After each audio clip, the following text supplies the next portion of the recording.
안녕하십니까 하고 여러분, 사용치 정책론 제 12주차 시작하겠습니다. 자, 오늘 강의는 우리 교재 341페이지입니다. 제 13장 공적연금입니다. 지난 시간에 사회복지 정책 가운데 특별히 고령화와 사회보장이라는 문제를 통해서 우리 사회가 늙어가고 있다, 이미 늙었다, 그리고 그 고령화로 인한 사회 전반적인 변화, 특별히 저출산과 고령화라고 하는 이 인구 문제를 가지고 논의했었죠. 이에 따라서 오늘은 노후에 과연 어떤 소득을 가지고 말년의 삶을 살 것인가 라고 하는 문제를 집중적으로 다뤄보겠습니다. 첫 번째 페이지 341쪽에 보면 공식적 노후 소득 보장 시스템부터 시작이 되는데, 공적연금에 대한 기본적인 아주 개략적인 내용들을 동영상 한 편을 통해서 살펴보고 그리고 수업에 들어가겠습니다. 세계가 늙어가고 있어. 한국은 그 속도가 가장 빠른 축에 속하지. 그만큼 연금에 대한 관심도 높아지고 있어. 하지만 한국의 연금제도는 급격한 변화를 따라가지 못하고 있어. 공적연금 도입이 무척 늦었고 안정적인 노후를 보장할 만큼 제도가 성숙하지 못했기 때문이지. GDP 대비 공적연금 지출을 보면 한국은 놀라울 정도로 노인복지에 돈을 쓰지 않고 있어. 한국의 노인 빈곤율은 45.7%로 OECD 평균인 12.4%의 4배 가까운 수준이야. 쉽게 말해 한국의 노인 중 절반 정도는 중간 소득에도 미치지 못한다는 거지. 다른 나라 사정은 어떨까? 먼저 세계 최초로 공적연금 제도를 도입한 독일을 살펴보자. 독일의 65세 이상 인구는 전체 인구의 21.4%로 이미 초고령 사회에 진입했어. 현재 독일의 은퇴 세대는 가처분 소득 중 약 85%를 공적연금으로 확보하고 있어. 그만큼 안정적인 노후 생활을 보장받고 있다는 뜻이지. 그리고 기금 고갈론에 휘둘리는 한국과 달리 독일은 오히려 기금 적립에 대한 강한 불신을 가지고 있어. 1920년대의 높은 인플레이션, 1940년대 화폐 개혁, 2차 세계대전 등을 거치면서 기금이 그냥 사라졌거든. 그래서 독일은 연금 개혁을 통해 부가 방식으로 전환하면서 제도에 대한 신뢰를 높여나갔지. 북유럽 복지국가로 유명한 스웨덴은 어떨까? 스웨덴도 독일과 마찬가지로 초고령 사회에 속해. 대표적인 복지국가답게 은퇴 세대의 소득 중에 97.9%를 공적연금으로 받고 있지. 노인들의 소득이 거의 공적연금이라는 사실. 지금까지 살펴본 것처럼 공적연금이 자리를 잡고 제 역할을 하는 나라에서는 노후 소득이 보장되고 노후 생활도 안정된다는 것 잘 알겠지? 대표적인 자본주의 국가인 미국은 사적연금 시장이 발달되어 있어. 사적연금까지 합하면 GDP 대비 전체 연금 지출은 12%로 작지 않은데 노인 빈곤율은 약 20%로 오히려 높은 편이지. 여기서 중요한 건 노후 소득에서 공적연금 비중이 작으면 노후 소득의 불평등이 높아진다는 사실. 한편 미국은 세계에서 가장 큰 기금을 쌓아놓고 있는 나라기도 해. 그 금액이 무려 2조 8천 달러, 우리 돈으로는 약 3천조 정도야. 하지만 2034년에는 소진될 예정이야. 한국은 2057년에 기금이 고갈될 거라고 난리가 났었지. 미국은 이미 80년대에 한번 소진을 경험한 적이 있기 때문에 그게 큰 문제가 아니라는 걸 알고 있어. 사회적 논의를 통해 정책적으로 해결하면 되는 거니까. 그래서 대다수의 미국인들은 공적연금을 강력히 지지하고 오히려 더 부담을 하더라도 노후에 더 많은 역할을 해주기를 바라지. 한편 공적연금을 민영화해서 엄청난 피해를 본 나라도 있어. 바로 남미의 칠레가 대표적인 사례야. 칠레는 1981년 세계 최초로 공적연금을 폐지하고 민영연금을 도입했어. 당시 국제금융기구들과 신자유주의의 추종자들은 가장 성공적인 개혁, 모범적인 모델이라고 칭송했어. 민영화 조치를 통해 개인의 선택권이 보장되고 투자 수익으로 적절한 급여가 보장되며 경쟁을 통해 효율성이 높아질 거라고 말이야. 하지만 시간이 지날수록 민영화는 국민의 삶에 전혀 보탬이 되지 않는다는 사실이 드러나고 있어. 낮아진 급여 수준, 넓어진 사각지대, 높아진 소득 불평등은 칠레 국민들의 노후를 불안정한 상황으로 몰고 갔거든. 공적연금의 GDP 지출 비율은 민영화 효과가 나타나면서 1995년 7.3%에서 현재는 3%로 반토막도 안 돼 노인들은 매우 가난해졌지. 참다 못한 칠레 국민들은 2016년 11월 국민 총파업을 통해 민영연금에 반대하며 국민연금의 제도 도입을 요구했지. 슬프지만 한국의 상황은 칠레보다 어려워. 노인 빈곤율은 45.7%에 달하고 노인 자살률은 1위를 차지하고 있어. OECD 평균의 3배를 넘는 수준이야. 한국도 2026년에는 초고령 사회로 접어들 예정이지만 이미 초고령 사회가 된 독일, 스웨덴에 비하면 국가 수준의 노후 보장 제도는 없다시피 한 현실이야. 한국의 은퇴 세대의 평균 소득은 근로 세대의 57.2%인데 그중에 32.2%만이 공적연금으로 보장받지. 사회적 부양이 제대로 정착되지 못하니 제도에 대한 불신은 커져가고 이런 불신은 보험료 인상에 대한 거부감으로 표현되는 악순환이 반복되고 있어. 이 불행의 고리를 끊으려면 어떻게 해야 할까? 안정적이고 평등한 노후 생활을 위해서는 공적연금을 중심으로 적정한 수준의 노후 소득을 확보해야겠지? 각자 도생이 아닌 연대의 힘. 우리 공적연금 강화로 우리의 노후를 지키자.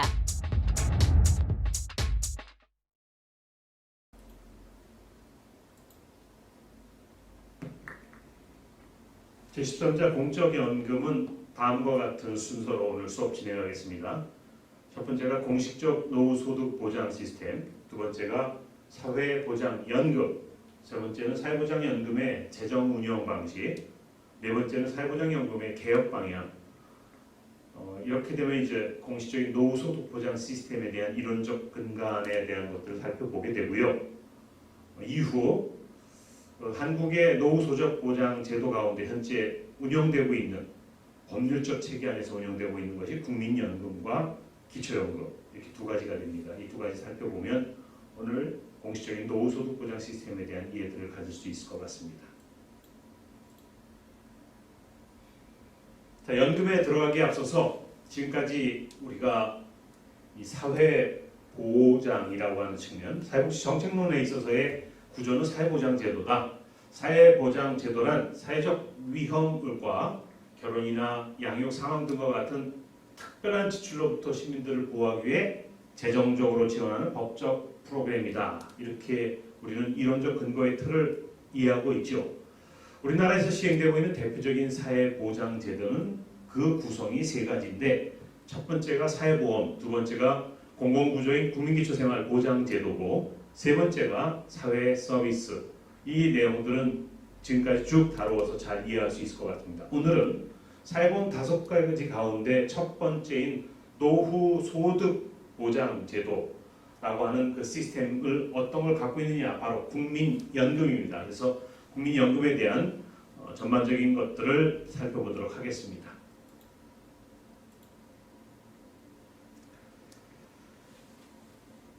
노후소득 보장 시스템의 형태는 과연 어떻게 구성되어 있나? 공식적이냐 비공식적이냐 이렇게 두 가지로 좀 살펴볼 수 있을 것 같아요. 사실은 지금까지 우리 그 체제상에서는 비공식적인 역할들이 아주 컸죠. 근본적으로 비공식적 그 노후소득 보장 시스템이라고 한다면은 누가 뭐라고 해도 전적으로 젊었을 때 일하고 돈을 벌어서 그 돈의 일부를 저축한다. 그리고 이 저축이라는 게 노후를 대비하는 것 아니겠어요? 자, 이게 되지 않을 경우에는 결국 가족에 의지하게 되죠. 노부모 부양, 자식의 의무고 과거에는 이런 부양 의무를 방기하게 되면 어땠습니까? 인륜 폐륜화로 사회적으로부터 비난받게 되었죠. 특별히 이 동아시아 유교권 사회에서는 법적 처벌까지도 받았던 그런 역사가 있습니다. 아직 개발도상국에서는 이러한 비공식적 노후소득 보장 시스템 하에 있고요. 무엇보다도 결국 지금까지 비공식적이라고 하는 것은 개인과 가족의 사적인 문제로 바라보았죠. 그럼에도 오늘날 대부분의 국가가 개인의 노후 대비에 개입하고 있는 것을 보면은 여러 가지가 이유가 있을 것 같습니다.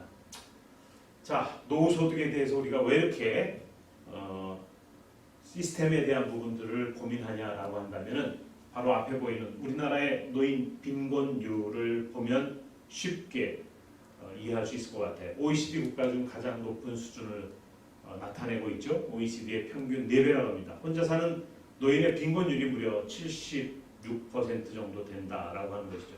여기서 지적하고 있는 노인 빈곤율이란 뭐냐? 한국의 중위가구 소득 연 2천만 원 미만, 또 연소득이 1,000만 원 미달이면서 빈곤층으로 분류하고, 노인 빈곤율은 중위가구 소득의 절반에 못 미치는 소득으로서 65세 이상 노인 가구의 비율을 의미하고 있죠. 이렇게 되면 조금 이해하는데 어려움이 있을 것 같아서 동영상 하나 보시면 좀 더 깊이 있게 이해를 나눌 수 있을 것 같습니다.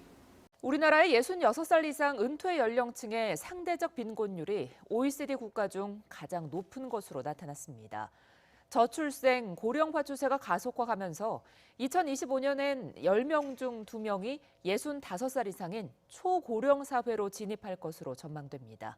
보도에 오인석 기자입니다.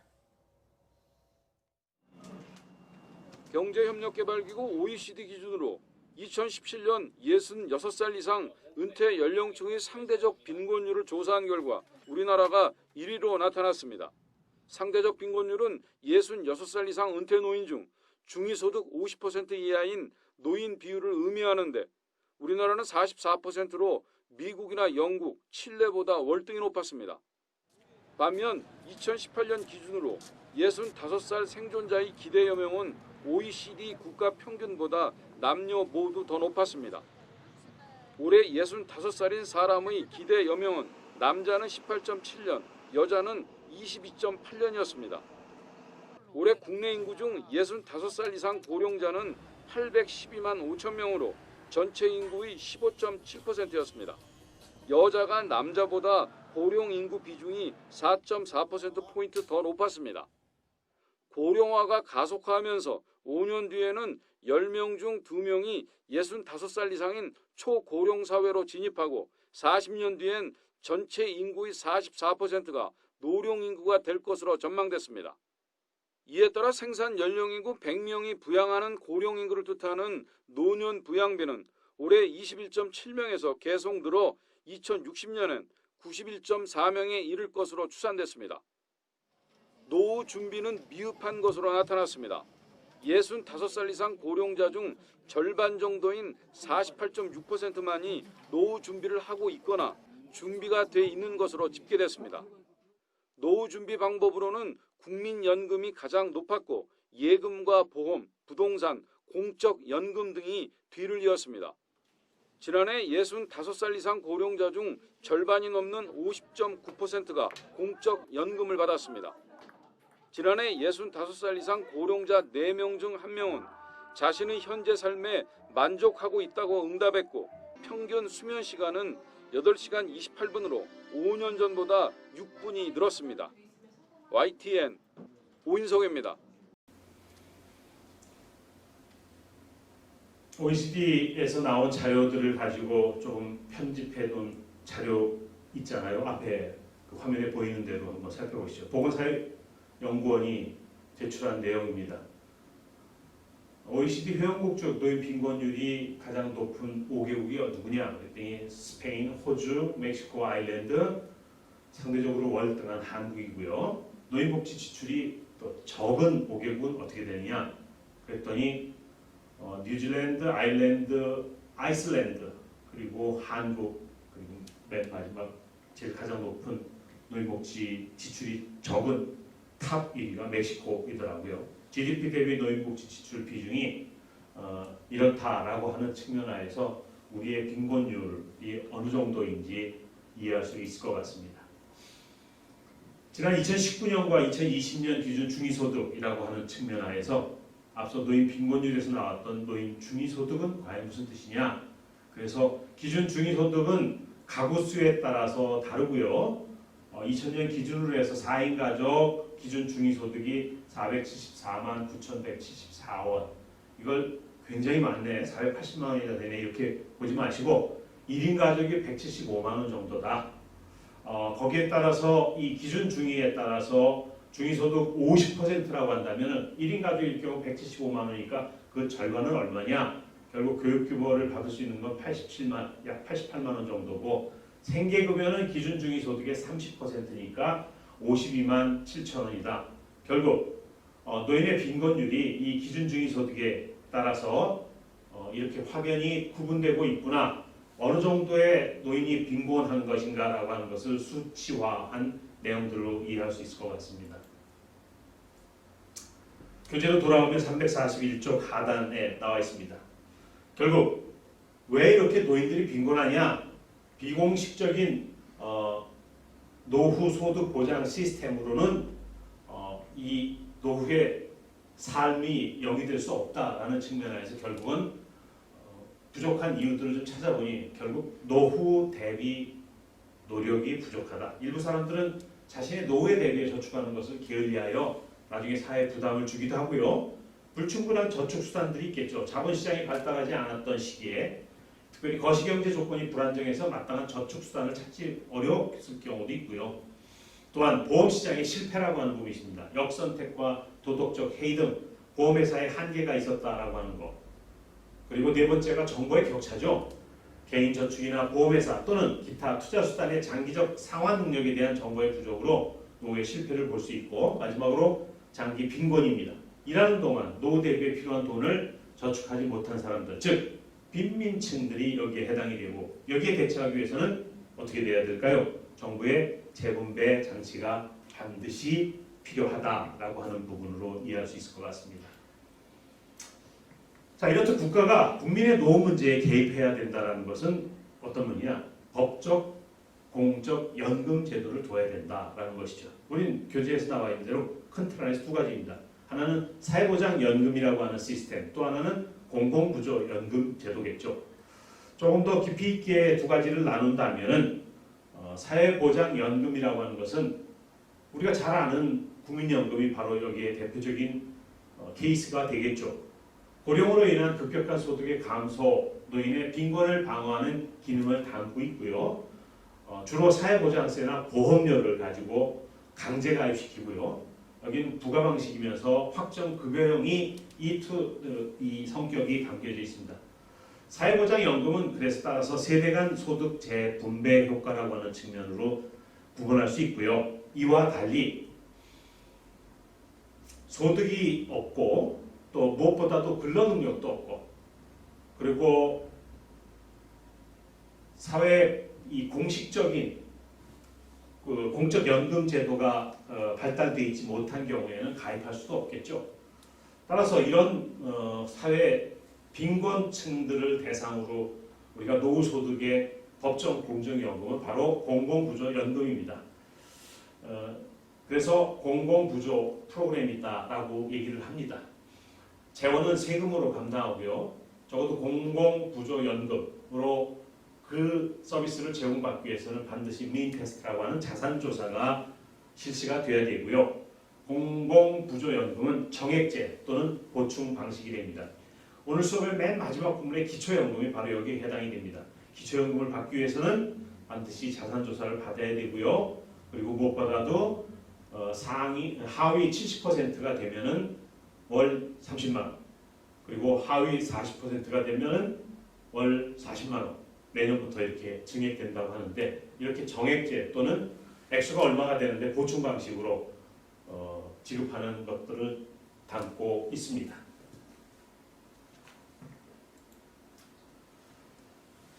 자, 우리가 살펴봤던 법정 공적 연금은 사회보장연금과 공공부조연금으로 구분이 된다라고 살펴보면서 그렇다고 한다면은 좀 더 깊이 있게 노후소득 보장제도라고 하는 연금에 관한 이해들이 필요하지 않겠습니까? 따라서 연금은 과연 어떤 의미를 담고 있느냐?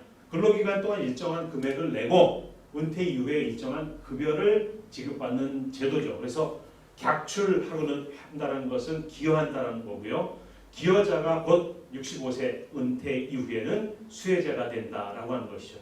우리가 일상 이 경제활동을 하고 있는 동안 40년 정도 우리가 기여를 하게 되면 40년 후에 반드시 일정한 급여를 노후소득 보장으로 제공해 주겠다라고 하는 것이 바로 연금입니다. 운영 주체는 공적연금도 있고요. 또 기업이 갖고 있는 기업연금, 여기 퇴직연금이 여기 안에 해당이 되고요. 그리고 사보험시장에 가입하는 개인연금 이렇게 구분이 됩니다.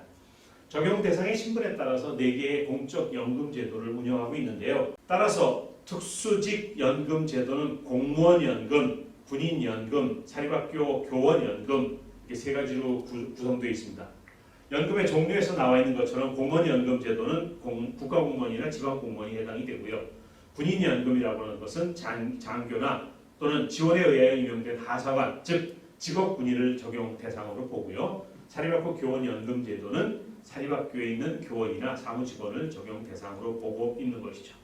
이와 달리 일반적인 연금은 바로 국민연금제도이죠. 가장 늦게 시작됐고요. 연금제도 가운데 1988년도에 시작이 됐습니다. 특수직 종사자를 제외한 전 국민이 해당이 됩니다. 조금 더 이렇게 펼쳐서 큰 그림 안에서 연금제도가 뭘까라고 하는 것들을 동영상을 통해서 한번 살펴보겠습니다. 공적연금과 사적연금의 비교. 연금제도에는 국가의 책임으로 운영되는 공적연금과 기업이나 개인의 책임으로 운영되는 사적연금이 있습니다. 공적연금이 기초소득 보장을 목적으로 한다면 사적연금은 공적연금의 부족한 부분을 보충하기 위한 연금입니다. 일반적으로 연금이라 하면 내가 사전에 낸 것을 나중에 되돌려받는 것이라고 이해하는 경우가 많은데요. 이는 민간 보험회사나 은행 등에서 제공하는 개인 연금 상품이나 공무원들이 많이 가입하는 각종 공제회의 저축상품 등 사적연금에서만 해당하는 말입니다. 공적연금은 이와는 다른 원리로 설계가 됩니다. 즉, 개인연금 등 민영연금은 자기 책임의 원칙에 따라 운영되고 국가에서 관리하는 공적연금은 대체로 세대 간 부양 원칙으로 설계가 됩니다.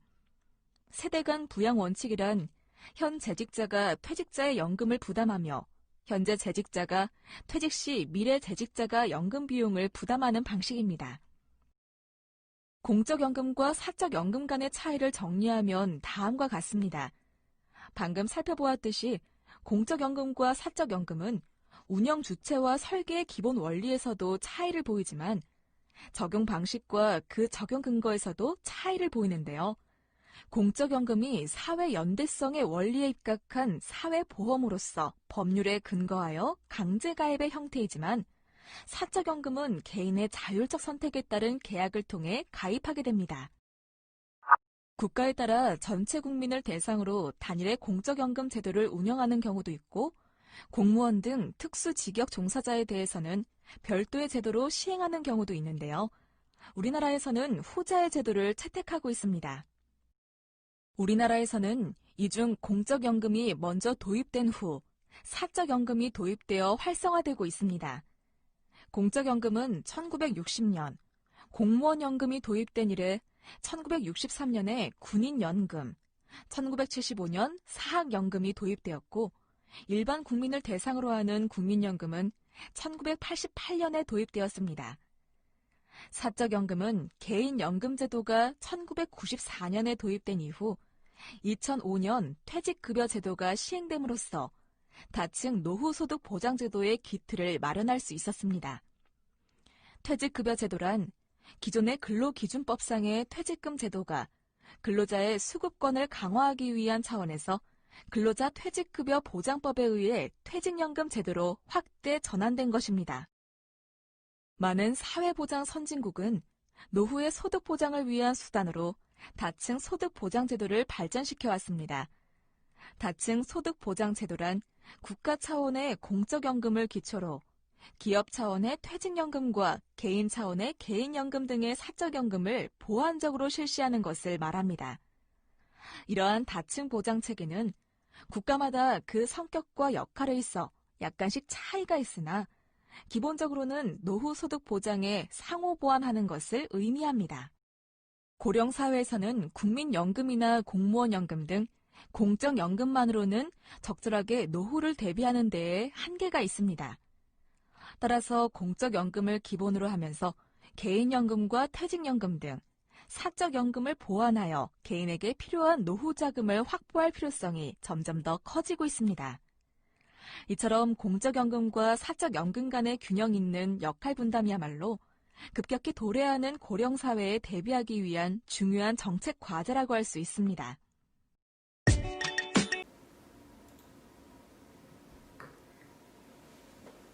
동영상에서 살펴본 대로요. 큰 틀 안에서 공식적 노후소득 보장 시스템을 좀 도표로 비교를 해보았습니다. 여러분 교재 페이지 346쪽 표 13-1에 나와 있죠. 공적연금과 민간연금 그리고 공제기금과 공무원연금 이렇게 네 가지로 좀 구분이 되는데요. 나와 있는 대로 하이라이트된 부분만 좀 설명이 되면은 아무래도 이해하는 데 쉬울 것 같습니다. 공적연금은 사회보장연금과 공공부조라고 하는 것, 조금 아까 얘기했듯이 국민연금과 기초연금 이렇게 구분이 됩니다. 따라서 재원은 공공부조라고 하는 건 기초연금은 정부 예산, 즉 세금으로 다루는 거고요. 사회보장연금이라고 하는 것은 국민연금으로서 사용자, 근로자가 보험료를 부과하는 방식에 의해서 사회보험 성격으로 가고 있죠. 민간연금이라는 것은 기업과 개인연금으로 구분이 되고요. 기업연금이라는 것은 역시 기업에 소속되어 있는 직원들의 복지 향상적인 측면에서 다루고 있기 때문에 사용자하고 근로자가 보험료를 부담하게 되죠. 하지만 개인연금의 경우는 가입자가 스스로 개인이 선택하여 보험료를 적립하는 방식이 여기에 해당합니다. 그 다음에 공무원연금은 앞서 얘기한 공적연금 가운데 또 다른 한 틀로서 특수직연금자라고 얘기를 하죠. 개발도상국의 사회보장연금 대신 시행하는 국가도 있지만 우리의 경우에는 국민연금과 달리 특수직연금자들, 앞서 설명했던 군인, 그리고 공무원의 경우는 국가공무원, 지방공무원 포함이 되고요. 그리고 나서 사립학교 교직원들 포함이 여기에 해당이 됩니다. 따라서 그냥 폭넓게 공무원들이고요. 정부하고 공무원들의 보험료로 부과하는 방식으로 이건 별도의 특수직연금 제도를 갖고 있습니다.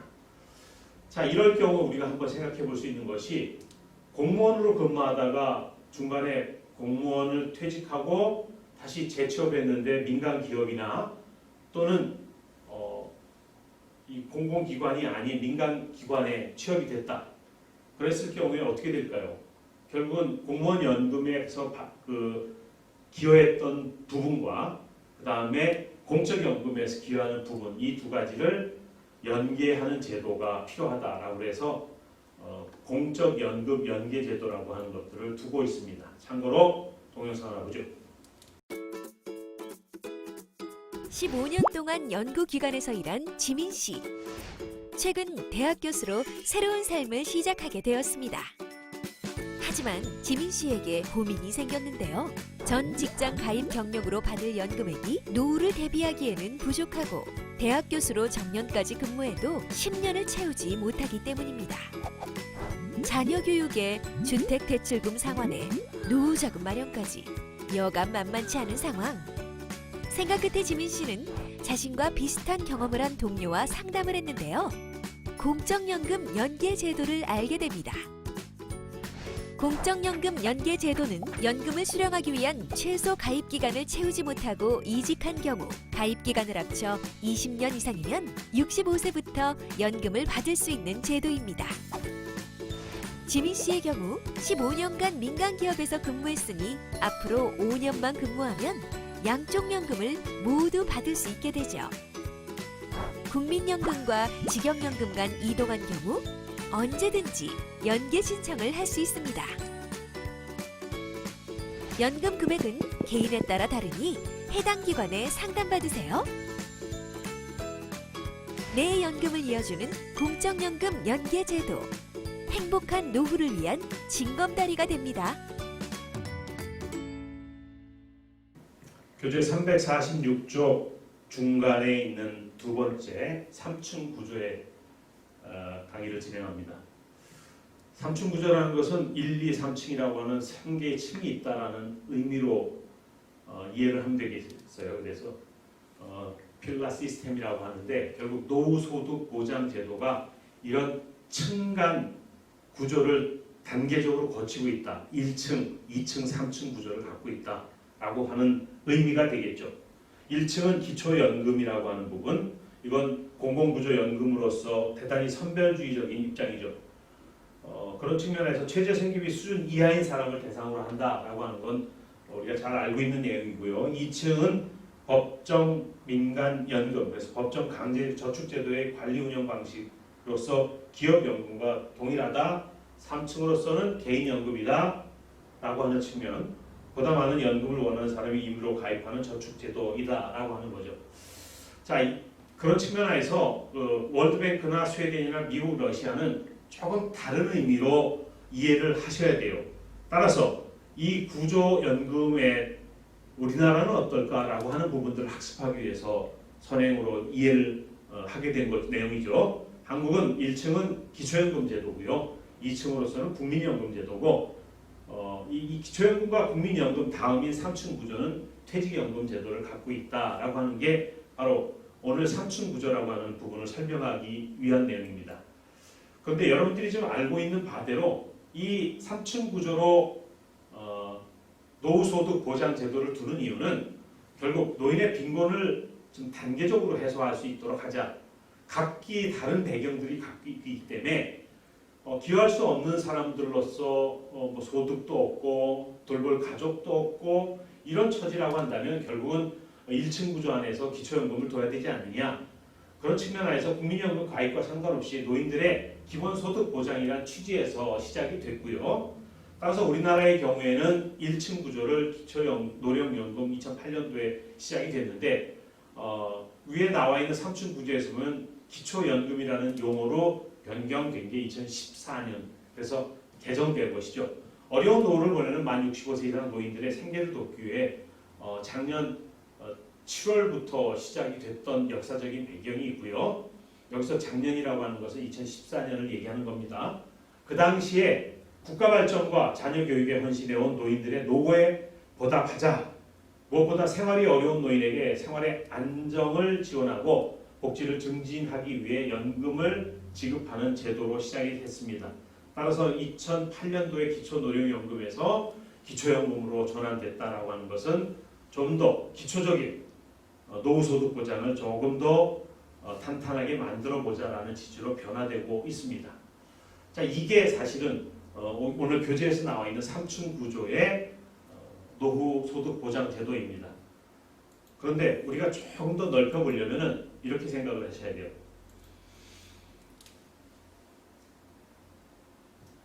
결국 그 공적 부조가 아닌 공공연금 제도는 누가 뭐라고 해도 기본적으로 노후소득의 기본적인 생활 보장 아니겠습니까? 그렇다고 한다면 기초연금이라고 하는 것은 우리 사회를 일군 첫 세대들이 이런 연금 제도가, 공적 연금 제도가 없었기 때문에 노후의 삶이 이렇게 어렵고 노인들 스스로가 자신의 삶을 지탱할 수 없을 만큼의 빈곤한 삶이 우리 사회 안에 존재하고 있어서 결국 우리는 그걸 1층 구조가 아닌 그 0층 구조, 가장 베이직한 기초연금에 두고 그 위에 국민연금을 공적연금의 1층 구조를 두는 것이죠. 그렇다고 한다면 도표에서 나와 있는 것처럼 2층 구조가 우리의 국민연금이 아니라 우리로서는 사회복지 전달체계상 노후소득 보장 제도의 1층 구조는 공적연금인 국민연금이다. 그리고 2층 구조는 근로자 퇴직급여라고 하는 과거엔 퇴직금 제도였죠. 그래서 부가적인 소득 보장의 기업연금이 여기 해당이 되고 3층 구조는 0층과 1층, 2층 위에 가장 상위에 노후에 좀 더 풍요로운 생활을 준비하는 민영연금 제도를 통해서 개인연금을 두게 되는 것이 바로 3층 구조라고 하는 것들로 이해하시면 좋을 것 같아요. 우리나라 노후소득 보장체계. 우리나라에는 노후소득 보장제도가 언제 도입됐을까요? 우리나라는 일제 식민지배와 6.25 전쟁 등으로 국민을 위한 사회보장제도가 서구에 비해 뒤늦게 도입된 편이지만 1960년대 공무원 연금제도가 생겨난 이래 다양한 유형의 노후소득 보장제도가 도입됐습니다. 우리나라의 노후소득 보장제도는 기초연금을 바탕으로 현재 국가의 책임으로 운영하는 1층의 공적연금, 사용자가 근로자에게 제공하는 2층의 기업연금, 민간 금융회사에서 운영하는 3층의 개인연금 등이 제공되고 있습니다. 이 중 공적연금은 노후의 기본적인 생활을 보장하기 위함이며 기업연금은 부가적인 소득의 보장, 개인연금은 더욱 풍족한 노후를 대비하기 위해 개인이 자발적으로 준비하는 노후 보장 프로그램에 해당합니다. 각 연금의 수혜자는 다음과 같습니다. 일반 근로자의 경우 1층의 공적연금으로서 국민연금을 적용을 받고 2층의 기업연금으로서 근로자 퇴직급여 보장법에 따른 퇴직급여를 적용을 받는데요. 공무원, 군인 및 사립학교 교직원을 대상으로 하는 이른바 특수직역연금의 경우 민간 근로자와 달리 별도로 2층 기업연금 적용을 받지 않고 단층의 공무원연금, 군인연금, 사학연금을 적용받습니다. 산업화 과정 속에서 아직 헐벗고 굶주렸던 우리의 역사적 배경으로 인해서 공적 연금 제도가 취약했다라고 하는 부분들을 살펴봤죠. 그런 이후에 교재 348쪽 두 번째 사회보장 연금에 관한 보다 좀 세부적인 내용들을 좀 살펴봐야 될 것 같아요. 우리의 연금 제도는 도대체 어떤 내용들이 담겨져 있을까? 그리고 그 연금을 통해서 노후 소득이 발생되지 않겠습니까? 그러면 어떤 삶을 살 수 있을 것이다라고 하는 기대, 계획들을 수립할 수 있지 않겠어요? 자, 그런 면에서 사회보장연금의 첫 번째 적용 대상은 초기에는 공무원과 군인이었죠. 왜냐하면 국가를 지탱하는 가장 큰 틀 안에서 우선적으로 특정한 대상자들을 대상으로 이 사회보장연금을 시작할 수밖에 없었고요. 그다음 산업화 과정 속에서 산업 노동자들의 노후 소득이라고 하는 부분들을 고민하게 되고 마지막으로 공급 생활자로 확대되었던 것이죠. 이 적용 대상들을 살펴보면 결국 근로자였던 직업주의의 입장이냐, 안 그러면 전 국민을 대상으로 한 보편주의적 입장이냐라고 하는 것을 구분할 수 있겠죠. 사회보장연금은 그런 측면에서 연금의 급여를 이렇게 세 가지로 구분합니다. 노령연금, 장애연금, 그리고 유족연금이라고 하죠. 구체적으로 살펴본다면 노령연금이라고 하는 것은 보험료를 납부한 가입자가 연금 수급 연령에 도달하면 지급하는 급여이죠. 정액연금도 있겠지만 대부분은 소득비례 연금이 될 것입니다. 따라서 지금의 국민연금의 경우에는 40년을 완납하게 되면은, 즉 그 얘기는 65세가 되면은 연금 수급 연령에 도달해서 노령연금을 받는다, 이렇게 이해를 하면 될 것 같습니다. 이렇게 노령연금이라고 하는 것은 노후 소득의 한 축이면서 동시에 연금을 붓고 있다가 장애를 갖게 되면 어떻게 되느냐? 결국 장애연금을 급여로서 지급받을 수 있다. 가입자의 직업과 관계없이 가입자가 영구 장애인이 되면 지급되는 연금이 되겠죠. 그 얘기는 노후 소득이라고 하는 부분도 하나 있지만은 일을 할 때 생산 활동을 하면서 연금을 붓다가 생산 활동을 할 수 없는, 즉 장애를 갖게 된다면은 직업으로 인한 장애는 산재보험에 적용을 받겠지만 그렇지 않은 경우에는 장애연금을 국민연금에서 받는다. 이것이 사회보장연금의 또 다른 한 축입니다.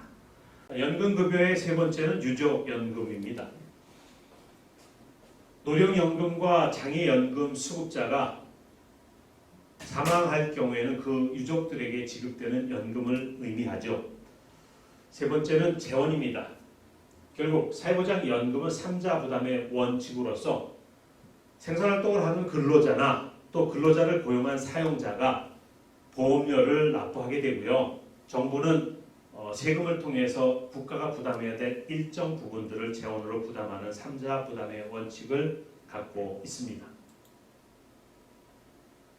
사회보장연금의 재정 운영 방식은 우리가 좀 깊이 살펴봐야 될 것 같아요. 공적연금과 사적연금 시장으로 구분이 되는데 오늘 중복되는 동일한 단어들이 있습니다. 결국 연금이라고 하는 것이 공식적인 입장도 있지만 개인의 사적인 입장하에서 드는 연금이므로 그 연금에 대한 재정 운영 방식은 다음과 같이 세 가지로 구분을 하죠. 첫 번째가 급여의 방식입니다. 급여를 정해서 줄래 아니면은 그 기여한 바대로 줄래라고 하는 게 확정급여냐 확정기여냐 하는 측면이고요. 재정의 방식은 부과할 거냐 아니면 적립할 거냐. 매번 돈을 그에 필요한 것들을 부과할 거냐 아니면은 일정 기간 동안 적립시킨 다음에 연금을 줄 거냐 해서 부과 방식과 적립 방식이라고 하는 부분이 있고요. 관리 방식은 공적연금은 공적기관에서 관리하는 거고 사적연금은 사적기관에서 민간기관에서 담당을 한다라는 측면에서 이렇게 급여 방식과 재정 방식, 관리 방식이 있다라고 하는 선이해를 가지고 그렇다고 한다면 사회보장연금의 재정운영 방식에 대한 부분들을 논의해 보겠습니다. 교재 350쪽입니다. 사회보장연금은 적립 방식 또는 부과 방식으로 운영됩니다. 그래서 우리의 재정운영 방식의 첫 번째는 적립 방식과 부과 방식의 그 특징을 좀 살펴봐야 될 것 같아요. 적립 방식 연금은 장래에 지급될 연금, 즉 가입 기간 동안 보험료, 국고출연금, 누적기금 이런 것들을 적립하는 방식이 되겠죠. 그래서 이 적립 방식은 소득 계층 간, 세대 간 소득 재분배가 발생하지 않게 되고요. 민간이나 기업 연금들이 대표적인 부분이 여기에 해당이 됩니다. 근로기간 중에 규칙적으로 저축한 것을 퇴직 후 돌려받는 강제 저축 방식이죠. 그래서 수지 상승의 원칙이 여기에 해당이 됩니다. 보험 사업을 경영할 때 위험 집단이 각각 납입하는 보험료의 총액이 그 위험 집단에 지급하는 보험금의 총액과 같게 되므로 균형을 꾀하는 그런 원칙이 될 것입니다. 이와 달리 부과 방식의 경우에는 일정 기간에 지출된 급여 총액을 동일 기간의 보험료 수입으로 충당하는 그런 재정 방식이 됩니다. 이 부과 방식의 연금은 세대 간 소득 재분배 효과가 대단히 큽니다. 단 소득 계층 간 수직적 소득 재분배는 없죠.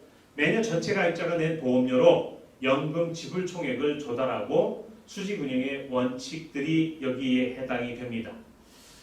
설명에서 조금 그 차이는 있겠지만 적립이라고 하는 것들은 완전 적립 방식이 있고 부과 방식도 그런 의미에서 이 유형들이 점점 변화되고 있다라고 하는 그 이해를 좀 가져야 될 것 같아요.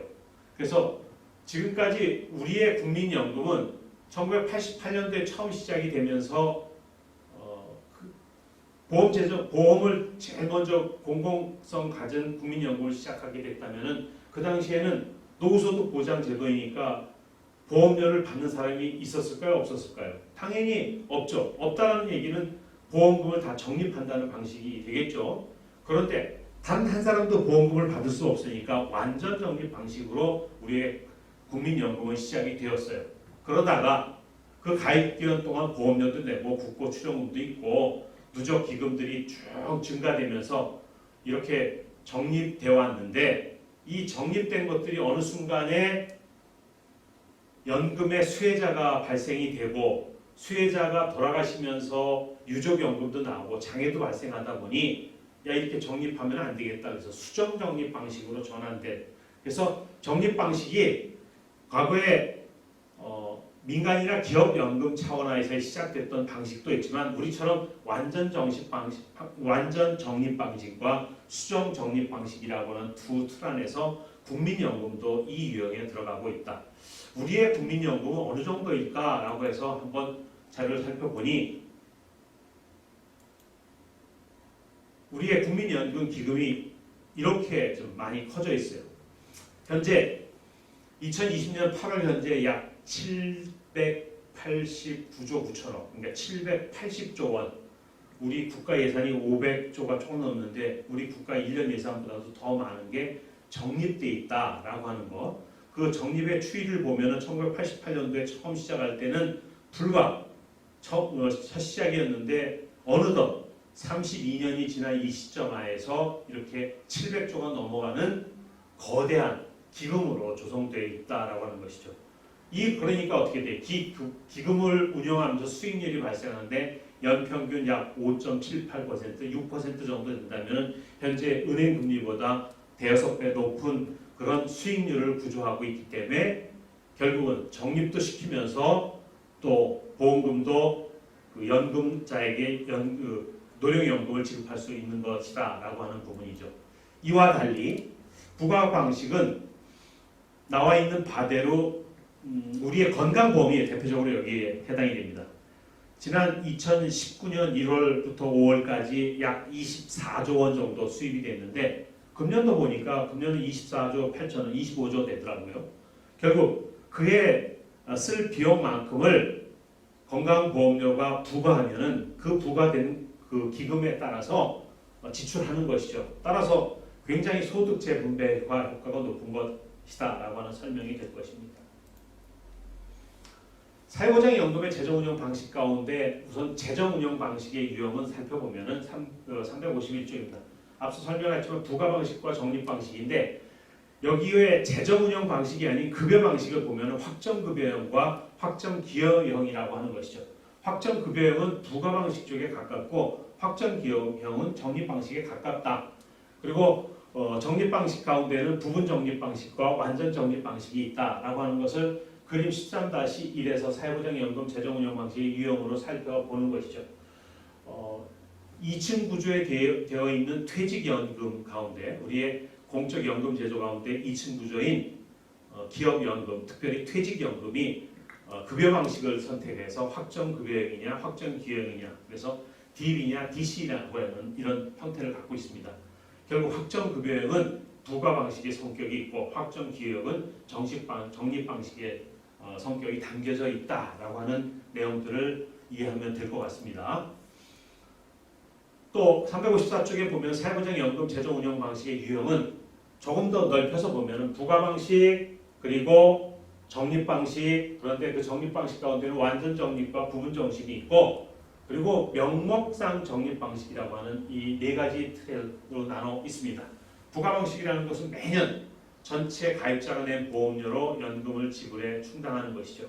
대표적으로 지금의 건강보험이 부과 방식이 해당이 되고 특수직 연금자 가운데는 군인연금, 공무원연금들이 이 부과 방식으로 지금 운영이 되고 있습니다. 수지 차익이 없기 때문에 적립금 필요하지 않죠. 결국은 뭐냐? 적립금이 없기 때문에 부과하는 거예요. 연도별 수지균형의 원칙에 따라서 매년 수입과 지출이 균형을 이루게 맞춰놓는 것이죠. 따라서 세대 간의 소득 재분배가 있는 것이죠. 지금 내는 사람들의 그 보험료를 가지고는 도저히 연금을 지급 못하니까 아래 세대들이 내는 세금을 통해서 사회보험료를 통해서 현재 공적연금 제도를 운영하는 세대 간의 소득 재분배가 담겨져 있는 것이죠. 부과 방식이 그렇다면 완전 적립 방식은 근로기간 중에 규칙적으로 저축한 것을 퇴직 후 되돌려받는 일종의 강제 저축이죠. 수지 상등의 원칙에 입각해 소득 재분배 기능은 없는 것이죠. 기업연금이 아닌 민간연금들이 바로 여기에 해당이 됩니다. 아무나 드는 거 아니고요. 들을 수 있는 사람만 들고 그리고 들은 사람들은 20년이 붙은 30년을 붙은 그 끊임없이 계속적으로 강제적으로 그리고 규칙적으로 저축을 하는 거예요. 그리고 퇴직 후에 되돌려 받는 방식이다. 그러니까 완전히 적립해 놓는 것이다. 근데 부분 적립 방식은 일부 개도국의 경우 혜택이 되는 거죠. 왜 그러냐? 부과 방식보다 높게 보험료를 책정해서 제도의 시행 초기에 적립금을 좀 누적시키는 거예요. 그리고 누적시킨 금액을 경제개발에 좀 사용하는 이런 방식이 우리에 해당이 되고요. 명목 적립 방식이라는 것은 가입자 개인 계정의 보험료를 가상적으로 적립해서 실제 지불하는 연금은 신규 가입자의 적립금으로 충당하는 것이죠. 지금은 퇴직연금이지만 과거에 퇴직금이 이랬어요. 기업들이 1년에 한 번씩 퇴직금을 적립하는데 장부상에다만 가상부자에다가 적립을 시켜요. 실제적으로는 돈이 없는 거예요. 결국은 퇴직을 할 때 그 사람에게 가상부자에서 지불할 금액이 없으니까 지금 그 신규 가입돼 있는 그 연금을 부급하고 있는 사람들 거를 모아서 그렇게 해서 먼저 선집해 나간다라는 의미에서 명목적으로 적립 방식을 취하고 있다라고 하는 의미를 담고 있습니다. 따라서 우리가 조금 더 설명을 하려면 기업연금 가운데 그 퇴직연금은 크게 확정급여와 확정기여이다. 그래서 DB, DC라고 하는 것. 기업이 연금 운영 주체를 선정하는 대신에 지급액을 보장하는 걸 우리가 DB라고 합니다. 그래서 네가 매달 퇴직금으로 얼마를 적립해 놓으면은 10년 후에 퇴직금을 얼마를 주겠다. 이렇게 지급액을 보장하는 것을 확정급여액이라고 하고 확정 기형 DC는 근로자가 직접 운영 주체를 선정하는 대신에 수익률에 대한 책임은 지는 것이죠. 따라서 회사가 관리는 하지만 거기에 대한 투자의 성격들은 다 근로자가 책임을 지는 거예요. 그래서 투자를 잘하면 수익률이 높고 투자를 잘못하면 수익률이 난다. 따라서 수익률에 대한 책임은 근로자가 지도록 해주는 확정 기여라고 하는. 그러니까 퇴직연금을 조금 더 적극적으로 기금을 관리할 수 있도록 근로자에게 권한을 주는 것을 확정 기형이라고 하는 것이죠. 자, 그런 측면에서 임금 상승률이 높은 입사 초기에는 따라서 확정 급여형인 DB가 모두들 가입하게 되죠. 근데 상승률이 둔화하는 구간에서는 어떻게 돼요? 결국은 퇴직 적립금의 금리가 낮음으로 인해서 연금 액수가 그렇게 많지가 않으니까 성장률이 둔화되는 그런 구간에서는 대부분 DC로 전환하는 경향들이 있고요. 투자 의지가 강하고 관심이 많다고 처음부터 DC 확정 기형으로 가는 경우들이 있습니다. 하지만 우리의 공적연금 제도인 2층 구조의 퇴직연금은 90% 이상 DB 그래서 확정 급여형으로 안전하게 급여를 확정한 후 보험료를 정하는 방식을 택하고 있다라고 하는 건 참고로 이해하시면 될 것 같습니다. 자, 앞서 설명한 대로 부과 방식과 적립 방식 두 가지 방식이 있다라고 했는데 이 두 가지 방식의 장단점에 대해서 좀 살펴보죠. 부과 방식은 인플레에 강합니다. 왜 그러냐면 그때마다가 보험료를 객출할 수 있으니까 경제 성장에 비례 연금의 실질 가치를 높일 수 있겠죠. 완전 연금을 즉각적으로 지불할 수 있는 장점이 있죠. 하지만 노령화에 대단히 취약합니다. 이와 달리 적립 방식은 노령화에 강한 장점이 있죠. 타지 않고 계속 적립해 놓는 거예요. 40년 동안 적립시킨다라고 생각을 하면 인플레에 근데 취약하죠. 왜? 인플레는 정확하게 예측할 수가 없기 때문에 인플레가 예상치를 상회할 경우에 문제가 발생할 수밖에 없지 않겠습니까? 경제 성장의 과실을 연금 수급자에게 배분할 수 없죠. 따라서 완전 연금을 받기 위해서는 장기간의 보험료 불입이 필요하다라고 하는 전제 조건을 갖고 있습니다. 부과 방식은 세대 간 소득 재분배, 적립 방식은 개인별 형평성을 담보할 수 있는 것이죠. 조금 더 설명한다면 적립 방식은 과거에 노동자가 소비하던 부분이 현재의 연금 수혜자에게 이전되는 것이죠. 과거에 끊임없이 연금을 적립시켰던 사람들이 지금의 퇴직자들에게 비축된 연금들을 지급하는, 그래서 따라서 이렇게 이전한다. 그래서 적립 방식이 이전 방식이다라고 되는 거고, 부과 방식은 현재 생산활동을 하고 있는 노동자가 소비하지 않는 부분이 현재 연금자에게 그냥 지급하는 방법이 되겠죠. 그래서 세대 간 소득 재분배가 가능한 것이죠. 357쪽의 사회보장연금의 개혁 방향입니다. 많은 나라들이 결국은 끊임없이 늙어가고 있는 지구촌 안에서 고령화로 연금 재정의 악화에 대처하기 위한 노력들이 필수 불가결한 일이 되었습니다.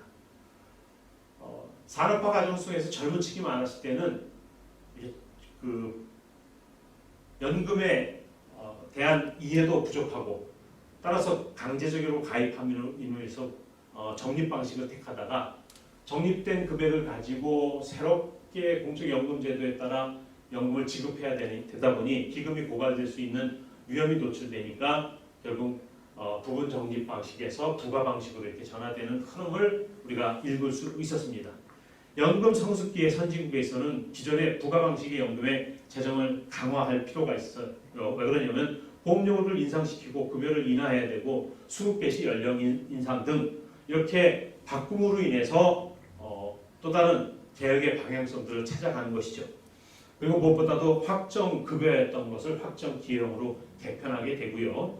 부과 방식에서 적립 방식을 접목하는 게 개혁을 실시하였다는 것을 살펴봤습니다. 특별히 이렇게 장기간의 연금을 적립할 거냐 아니면 이제 고령화로 인해서 연금의 대상자가 많아지니까 결국 수혜자가 많아짐으로 해서 기금이 고갈이 되면은 부과 방식을 통해서 연금들을 부과해서 세대 간에 연금을 전환시켜 재정을 강화할 것이냐라고 하는 부분하에서 있다 보니 있는 재원을 가지고 한다는 건 대개 한계가 있다. 따라서 그러면 어떻게 하느냐? 조금 더 일할 수 있는 생산활동들을 늘려보자.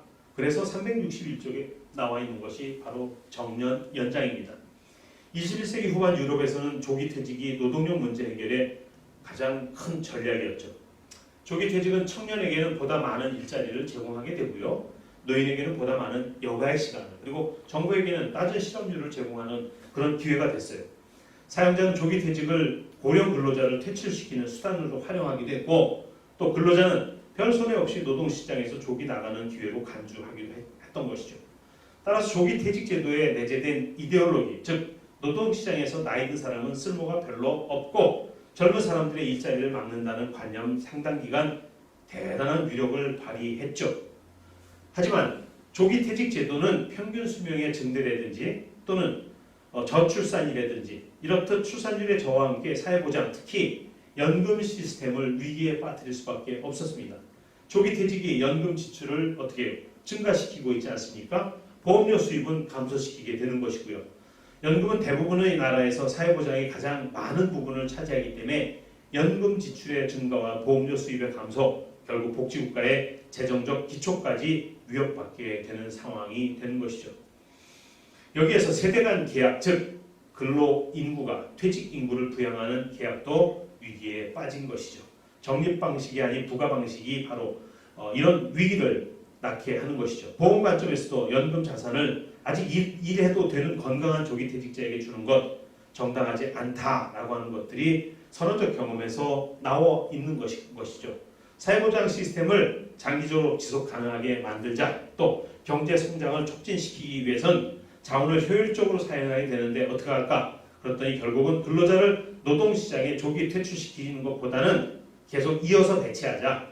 고령화가 심화되자 더 오래 일하기를 원하는 근로자가 증가하니 딱 맞아 떨어지는 것이죠. 그래서 고령 근로자를 회사에 가치 있는 자산이라고 생각하는 사용자도 늘어나고 있으니 회사와 근로자 모두 다 더 오래 일하게 되는데 의견을 일치하게 되는 것이죠. 동영상 하나 보겠습니다.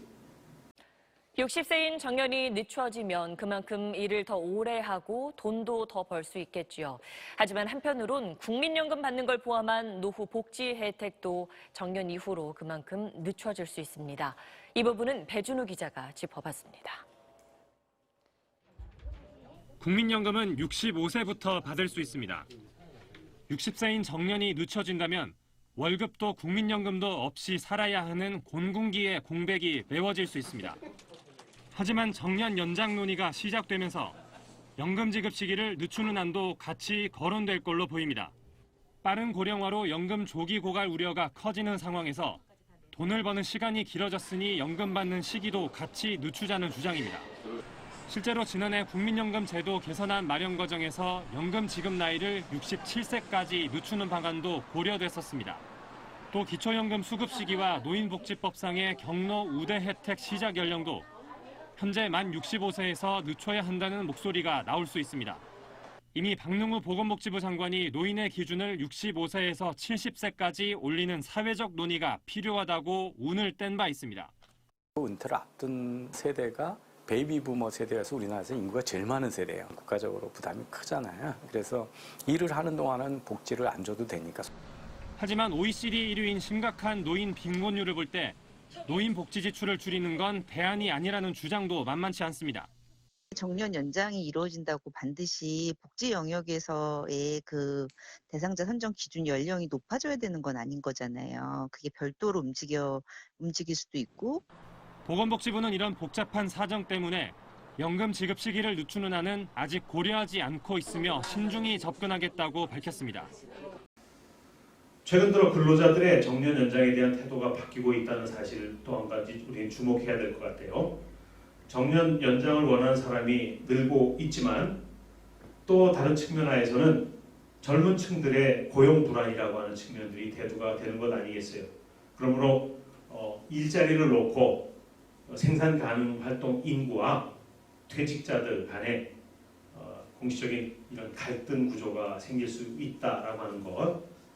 무엇보다도 이 정년 연장 제도는 지금의 이 상황 속에서 특히 고령자들의 증가로 시대에 맞지 않는다는 것이 지배적인 생각들입니다. 그 얘기 뭐냐? 노인들이 건강하기 때문에 그래요. 고령화로 노인만 늘어나는 게 아니라 건강한 노인도 늘고 있고 고령 인구가 대규모 의료비와 케어, 돌봄 비용 발생시키는 것만이 아니라는 것이죠. 이전 세대보다 건강하고 활동적이며 생산적인 그 노인 인구들, 거기에 무엇보다도 의료기술의 발달, 또 노인의 건강 수준이 크게 향상되지 않았습니까? 건강한 노인들, 이전 세대보다 더 오래 일할 수 있다. 그래서 통상적인 정년 이상 일할 수 있는 신체적인 정신적 능력 보유하고 있으니 무엇보다 교육 수준도 이전 세대보다 높고 그런 측면 하에서 건강한 노인이 증가하고 있음에도 정년 연장이 되지 않고 있다고 한다면은 국가적으로 굉장히 사회적인 낭비 요인들이 발생한다 그런 것이죠. 자, 정년 연장의 가장 큰 이해 당사자는 무엇보다 정부입니다. 왜? 정부 입장에서 정년 연장은 공적 연금의 재정 적자 문제를 근본적으로 해결해 주죠. 정년이 연장되면 연금, 기여금 납부 기간이 그만큼 길어져 수입이 증가하게 되죠. 연금 지급 개시 연령도 지연이 되고 따라서 그만큼 지출이 감소되는 것이죠. 수입은 늘고 지출은 줄어드는 일석이조 이런 양면성인 대안인 셈이죠. 그런데 그렇다고 해서 무조건 반길 일이 아니다라고 하는 거죠. 왜? 국가 차원에서 정년 연장은 일자리를 둘러싼 세대 갈등을 야기하고 있기 때문에 그렇습니다. 정년이 늘어나면 고령 근로자에게는 유리하지만 청년 일자리 감소하기 때문에 청년들에게 불리하다. 따라서 정부는 정년 연장에 신중한 입장을 취하게 되는 것입니다. 365쪽 넘어갑니다. 다섯 번째, 한국의 국민연금. 한국의 국민연금은 어떤 제도를 갖고 있느냐? 연금이라고 하니까 이 펜션이라고 하는 건 소득이 있을 때 꾸준히 보험료를 납부하는 거예요. 나이가 들어 생업에 종사할 수 없어졌을 때 결국 노후소득을 보장하기 위한 것이죠. 예기치 못한 사고나 질병으로 장애를 입거나 사망했을 때 역시 마찬가지입니다. 어떤 방식이냐? 매월 연금을 지급하는 것이죠. 기본적 생활을 유지할 수 있도록 돕는 소득 보장 제도 아닙니까? 생활 수준의 향상과 의료 기술의 발달로 평균 수명은 늘어나는 반면에 새로 태어나는 사람은 주로 노인 인구 비율이 급격히 증가하는 우리의 세대상을 보면은 스스로 노후를 준비할 여유가 많지 않은 상황, 또 이를 방치했을 경우 대부분의 노인이 노후 빈곤층으로 전락하기도 하고 따라서 국가적 차원에서 해결해야 하는 것이 바로 이런 노후 소득, 즉 공적연금 제도인 국민연금 제도입니다. 공적연금 제도는 앞서 살펴봤지만 공무원연금, 군인연금, 사립학교 교직원 연금 순으로 서서히 우리 사회에 정착이 내려졌고 국민연금은 1988년도에 시작해서 농업인들이 가입하는 1995년 그리고 자영업자가 1999년 등 전국민 대상으로 확대되었죠. 가입 대상이 다르고 납부하는 보험료율이나 지급받는 연금액도 상이하다, 다르다라고 하는 부분들을 가지고 오늘 한국의 공적연금제도인 국민연금제도를 살펴보겠습니다. 국민연금 홈페이지 공단에 한번 들어가 보셨는지 모르겠어요. 자, 이렇듯 우리 한국의 국민연금은 국민연금관리공단이 다음과 같이 이 제도를 운영, 관리하고 있다라고 하는 것. 요 NPS라고 하는 건 내셔널 펜션 서비스라고 하는 측면하에서 공단을 통해서 한번 자세하게 자료들을 좀 찾아보시면 좋겠습니다. 국민연금의 특징에 대한 좀 이해를 가져야 될 것 같아요.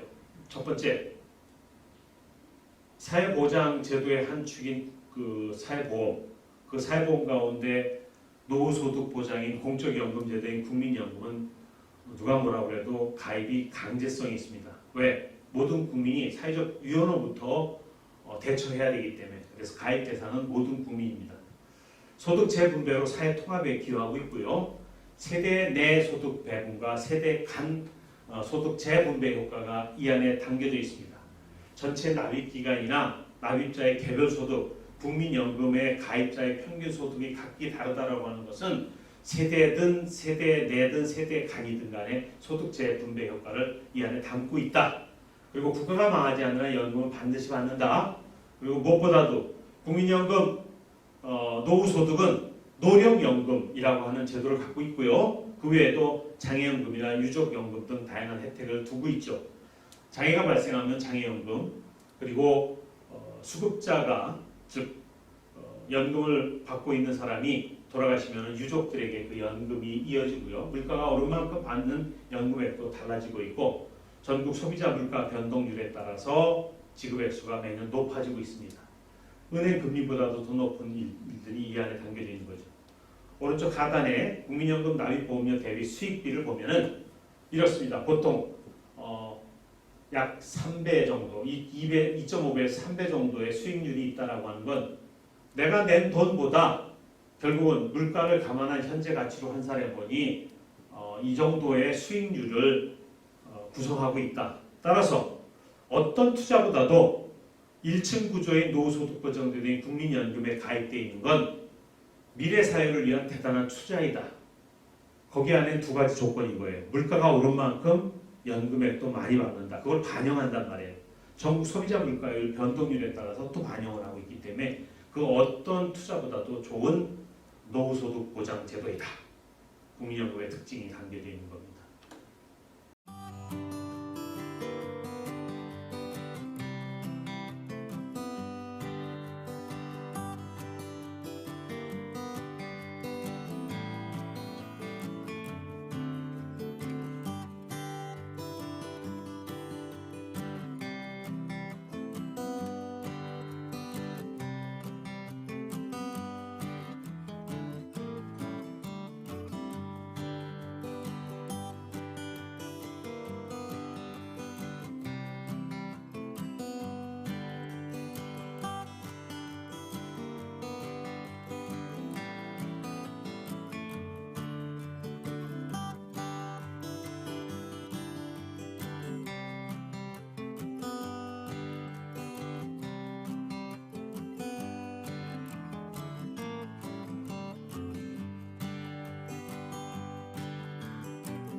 자, 이어서 국민연금 언제까지 내고 언제부터 얼마나 받나 실제적인 내용인데 이 안에 함수의 여러 가지 조합들이 담겨져 있습니다. 우선 가입 대상은 만 18세 이상 만 60세 미만의 국민이 되겠죠. 강제가입이라고 했습니다. 가입하게 되면은 어느 정도를 가입해야 되냐? 최소 가입 기간은 우선 10년, 120개월입니다. 이 얘기는 노령연금을 받으려면 우선 10년 동안은 최소 가입해야 된다. 그리고 해당 연령이 되면 노령연금을 수령할 수 있다. 만 60세 되기 직전까지 국민연금을 납부하고요. 만 60세부터는 연금 수령자가 달라집니다. 어떻게 달라지냐? 지금까지는 60세였는데 65세로 그 수급 연령을 늦춰가고 있어요. 그 얘기 뭐냐? 적어도 대상자가 많아짐으로 해서 국민연금들을 이제부터는 적립 방식이보다는 부분 수정 방식으로 가겠다라고 하는 걸 담겨져 있는 거예요. 4년 단위로 65세까지 수급 연령을 1세씩 늦춰가는 것이죠. 도표에 나와 있는 대로 1952년까지는 60세에 연금을 받습니다. 노령연금. 근데 1953년부터 56년까지 이 4년 단위 한 축이 여기에 해당되는 사람들은 61세에 연금을 받아요. 그리고 57년부터 61년생까지는 62세, 61년생부터 64년생까지는 63세, 65년부터 68년생까지는 64세. 이래서 4년 단위로 1세씩 늘어나다가 1969년생 이후부터는 이제는 국민연금의 노령연금 수급자는 만 65세가 돼야 된다라고 하는 것이죠. 20년간 이렇게 1년씩 늦추어서 국민연금의 수급자를 65세로 늦춰놨다라고 하는 것들을 우리가 살펴보고 있고요. 그 이유는 뭐예요? 60세가 이젠 노인이 아니고 65세 정도 돼야 국민연금을 받아야 되겠다라고 하는 그런 의미인 것이죠. 또 한 가지, 연금액, 가입기간 및 가입 중 평균 소득액 또는 전체 가입자 평균 소득액, A값이라고 하는데 이렇게 기초한 것이고요. 현재 20년 가입자들의 평균 수령액이 약 89만 원 정도라고 하는 부분 살펴봤고요. 또 또 무엇보다도 매월 지급되는 연금은 노령연금, 장애연금, 유족연금이 있고 그리고 일시금으로 지급하는 것은 반환일시금 또는 사망일시금이라고 하는 부분들이 담겨져 있습니다. 자, 한국의 국민연금을 전반적으로 다시 한번 다룬다면 도입 과정은 우리나라 국민연금 처음부터 적립 방식으로 추진이 되었죠. 그런데 우리나라 국민연금은 기금을 조성한다는 점에서 적립 방식이 분명하지만 어느 순간 벌써 32년이 되노니까 이젠 적립되었던 기금에서 국민연금을 지급해야 되니 완전 적립 방식을 추구하기에는 이제는 돈을 기금에서 지출을 하게 되니까 부분 적립 방식으로 전환됐고요. 시행 초기에 보험료율을 낮게 책정했다가 점진적으로 상향 조정하는 이유가 있어요. 초창기에는 국민연금 가입을 유인하기 위해서 3%, 즉 개인이 2.5%, 고용주가 1.5% 아주 작게 부담했어요. 저부담. 그런데 이렇게 저부담을 갖고 시작을 하다 보니까 적립하는 액수가 당연히 어떻게 돼요? 적게 나요. 그러니까 6%로. 그리고 1990년대 9%로 지금 현 단계인 9%로 보험료율을 상향 조정하고 있습니다. 일정한 재배분 기능도 갖고 있는데 이는 부가 방식의 특징이라고 하는 측면하에 담겨져 있습니다.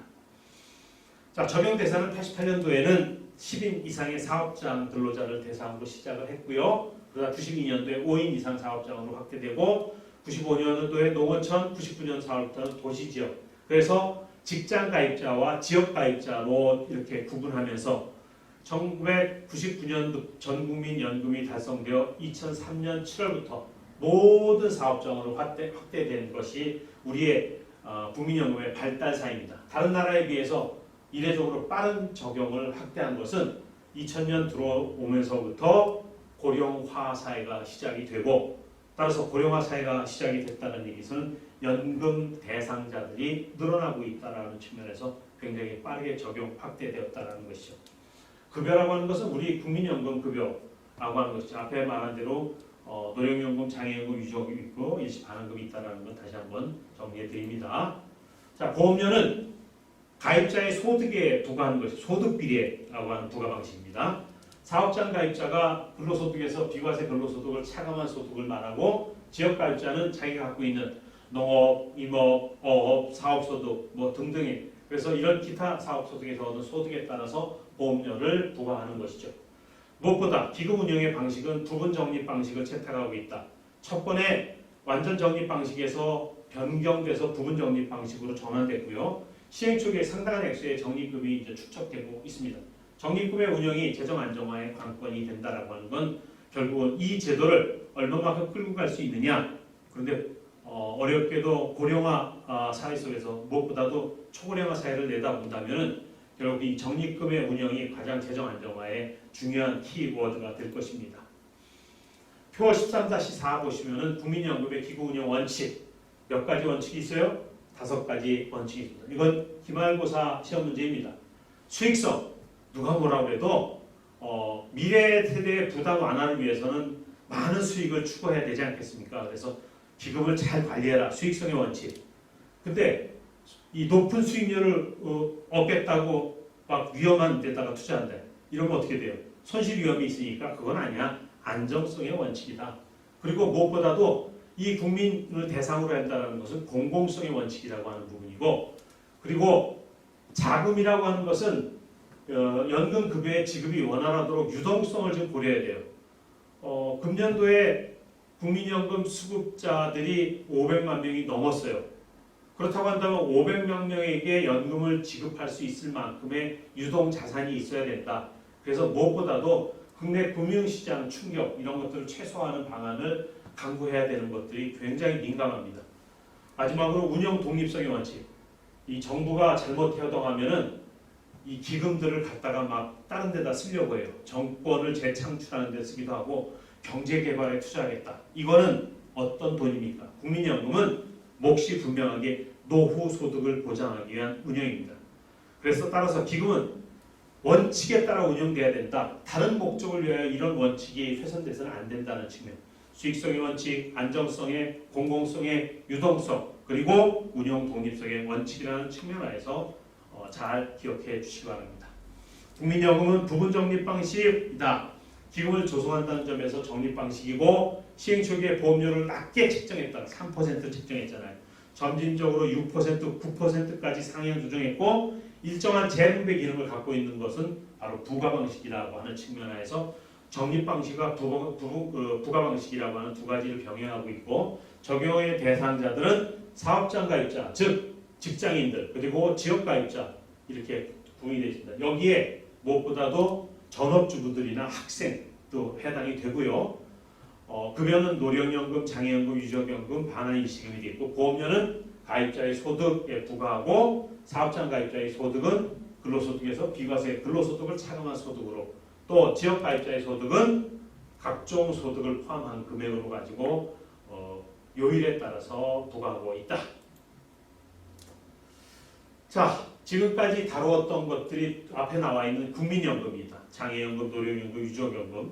이거 노령연금은 국민연금의 한 종류라고 하는 분명히 잘 기억하시고 이제 이 국민연금에 가입되지 못한 즉 제도가 생기기 전에 우리 사회를 일군 첫 세대들 따라서 그들이 지금 초고령 사회 속에 후기 노인 인구로서의 그 노인 빈곤율이 심각하지 않습니까? 따라서 그분들에게 기초 노령연금을 지급하자 그러다가 2014년 이후에 기초연금으로 우리가 지급하고 있지 않습니까? 따라서 기초연금이나 기초노령연금이나 같은 말인데 국민연금회사에는 노령연금과는 다르다.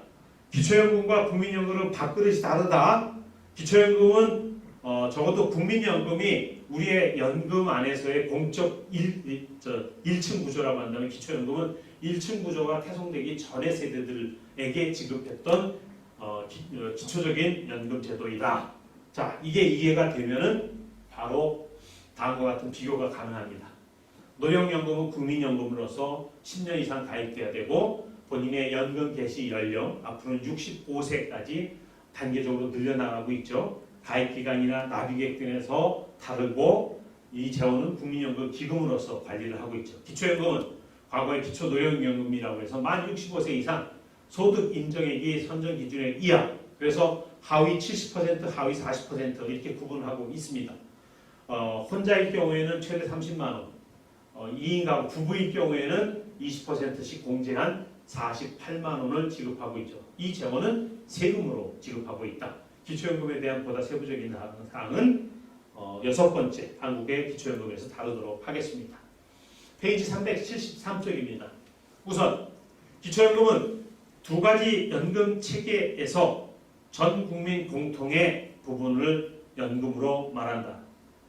다시 한번 얘기하지만요. 1층 구조라고 얘기는 하지만 1층 구조가 될 수 없는 분들에게 기초연금을 드리고 있다라고 하는 것으로 이해를 하셔야 돼요. 모든 국민에게 노회, 정액의 연금을 지급하는 것을 목적으로 하는 공적연금의 가장 기초적인 부분이다. 2014년도에 우리나라에서도 기초연금 제도가 도입돼서 65세 이상 소득 하위 70% 이하의 노인에게 월 20만 원을 지급했죠. 2020년 현재 일반 수급자는 월 최대 25만 4천 원, 약 25만 원 지급하고요. 저소득 근로자, 즉 중위소득 하위 40%에게는 월 최대 30만 원을 지급하고 있습니다. 보건복지부가 운영하는 기초연금 사이트입니다. 기초연금이란 무엇이냐? 도입 배경, 취지, 설명을 자세하게 볼 수 있는데 어려운 노후를 보내시는 어르신들을 도와드리는 제도다. 지금의 어르신들이 왜 그렇게 노후에 어렵냐? 국가 발전을 위해 노력하고 본인도 살았고 자녀를 위해서 희생하셨지만 정작 자신의 노후를 준비하지 못한 세대들이라. 그런 면에서 이런 우리의 1세대들의 안정적인 노후 생활을 도와드리기 위해 1988년 국민연금 제도가 시행되었지만 제도가 시행된 지 오래되지 않아 국민연금에 가입하지 못한 분들이 많고 가입을 하셨더라도 그 기간이 매우 짧아 충분한 연금으로서의 기능을 하지 못하고 있는 분들이다. 따라서 이런 우리의 1세대 어르신들의 편안한 노후 생활을 국가가 조금이라도 도와드리고 연금 혜택을 공평하게 나누어드리기 위해서 우리가 기초연금을 드렸다. 누가 받느냐라고 하니까 바로 이런 세대입니다. 저소득 수급자들은 단독인 경우 38만 원, 일반 수급자는 이만큼 선정 기준액에 따라서 굉장히 차이가 나잖아요.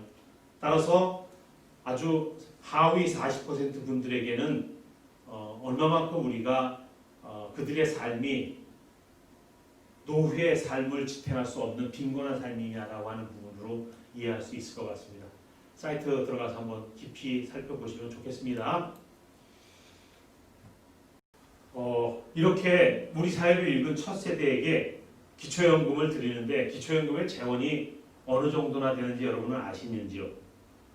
의외로 이 노인복지 예산 가운데 가장 큰 비중을 차지하고 있는 것이 노인연금입니다. 이거 분명히 조세를 통해서 우리 1세대들에게 가장 기본적인 기초연금을 드리는 거기 때문에 좀 규모에 대한 이해들을 가져야 될 것 같아요. 2021년도 보건복지부 총 지출 예산과 사회복지 예산 그리고 노인복지 예산을 좀 살펴보면은 앞에 도표를 좀 봐주시기 바랍니다. 2021년도의 예산이 약 90조 원입니다. 근데 그 가운데 사회복지 예산이 76조고 노인복지의 예산이 18조 8천억 정도 돼요. 18조 8천억. 적지 않은 비용입니다. 76조 가운데 한 20% 정도, 2.8% 정도를 차지하고 있고요. 그 가운데 기초연금 14조입니다. 18조 가운데 14조 원이 이렇게 기초연금으로 지급되는 예산입니다. 매우 굉장히 큰 예산을 기초연금으로 지급하고 있다. 어디 가서 얘기해보세요. 65세 이상 노인들 하위 70%에게 드리는 기초연금이 우리 복지 예산 가운데 노인 예산 가운데 18조 6천억 가운데 15조 원 정도를 지급한다라고 한다면 어마어마한 금액을 지급하고 있다라고 하는 부분으로 우리가 노후소득보장제도의 기초연금들을 활용하고 있는 것이죠. 자, 기초연금은 조금 이렇게 편안하게 좀 설명을 할게요. 건강지킴이라고 합니다. 왜? 기초연금 받으시는 어르신들이 병원비 이런 것들 때문에 미래에 대한 부담감이 감소가 됐다라고 해요.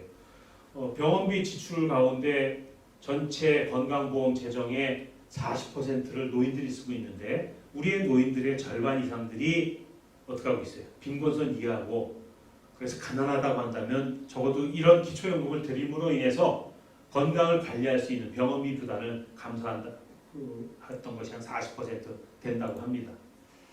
무엇보다 커다란 자신감을 갖는다는 게 노후소득으로서 자리를 매금하니 기초연금은 마음 편하게 사용할 수 있는 것이죠.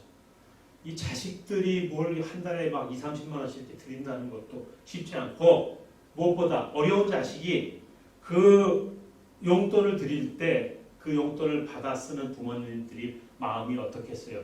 그러니까 기초연금 국가가 기본적으로 드리는 용돈이다 생각하면 마음 편하게 사용할 수 있지 않겠습니까? 기초연금 든든한 월급 통장이라고 하는 거 매월 25일날 단 하루도 변함없이 정해진 금액을 꼬박꼬박 지급해 드립니다. 신뢰할 수 있다는 것이죠. 얼마나 든든하겠습니까? 기초연금에 대해서 만족도를 조사해 보니까 높습니다. 생활에 도움이 되고요. 거기에 식비와 의료비, 주거비에도 사용할 수 있다라고 하는 것. 기초연금 누가 받을 수 있는지 아십니까? 바로 만 65세 이상 어르신 중에서 소득 하위 70%, 65세 어르신 중에서 소득 인정액이 선정 기준액 이하인 경우에 급여를 지급하는 제도죠. 소득 인정액인 것은 소득과 재산을 환산해갖고 합산한 금액이고요. 그 금액이 기초연금 대상자, 즉 전체 노인의 소득 하위 70%를 선정하는 기준으로 매월 1월에 노인소득 재산분포, 임금, 그리고 가지고 있는 재산 가운데 토지나 집값, 물가 상승률 종합적으로 반영해서 설정하고 있죠. 특별히 소득 하위 20% 어린이들은 금년 4월 25일부터 최대 30만 원씩 드리고 있고요. 그리고 이 기초연금이 지난해 4월부터 월 지급액이 인상이 되었는데 내년도에 다시 인상이 됩니다. 노후 생활에 얼마나 큰 힘이 될까요? 라고 하는 측면 하에서 기초연금이 우리의 사회를 일군 첫 세대, 후기 고령 인구들에게 있어서는 굉장한 힘이 된다라고 하는 의미들을 담고 있습니다. 한국의 기초연금은요, 65세 이상 노인으로서 가구의 소득 인정액이 선정 인정액 이하, 그래서 우리는 노인 하위 70% 이렇게 정하고 있고요.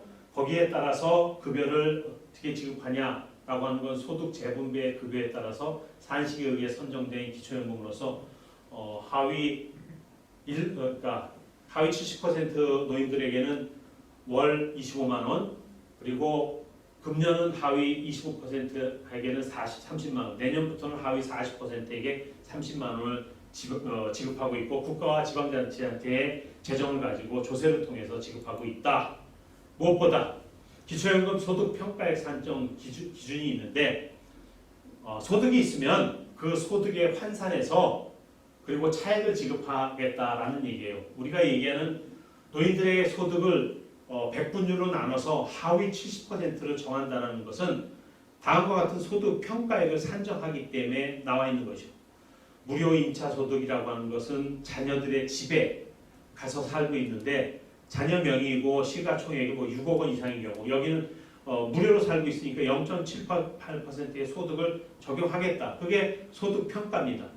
그리고 무엇보다도 각종 수당을 받는다. 뭐 국민연금, 사립학교 교직원이나 이런 데서 받는 것, 이런 받는 분들은 다 공제하겠단 말이에요. 재산, 이자나 연금이 있는 경우, 그다음에 사업을 하는 경우, 무엇보다도 이런 것들이 결국은 기타 소득으로 간주해서 소득 평가를 하겠다. 그리고 그 소득 평가액에 따라서 하위 70% 대상자를 선정하겠다라고 하는 겁니다. 여러분 가지고 계신 교재 376쪽에 보면은 표 13-5의 기초연금 소득 평가액 산정 기타 소득이라고 하는 것, 그리고 두 번째가 재산의 월 소득 환산액이라고 하는 것, 재산을 소득으로 환산하는 그런 산식이 되는 거예요.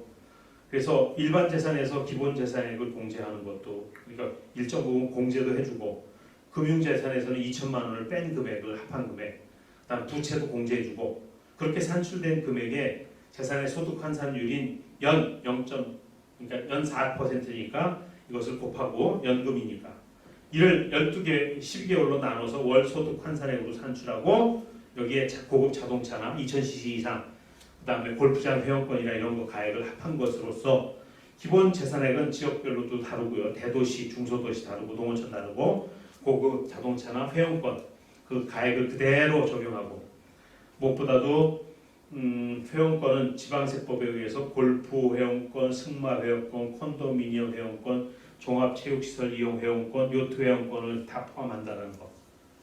그래서 이걸 한마디로 얘기하면 하위 70% 대상자를 선정하는 것이죠.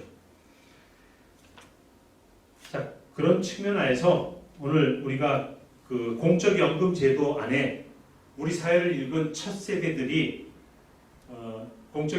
노후소득 보장제도인 국민연금 제도가 없거나 또는 10년 이상 가입할 수 없는 그런 시기에 있었던 후기 고령 인구들에게 국가가 노후의 그 빈곤한 문제들을 해결하는 노후소득을 기초연금으로 지급했다라고 하는 것들을 살펴보면서 오늘 제13장 공적연금 제도 여기까지 살펴보겠습니다. 수고하셨습니다.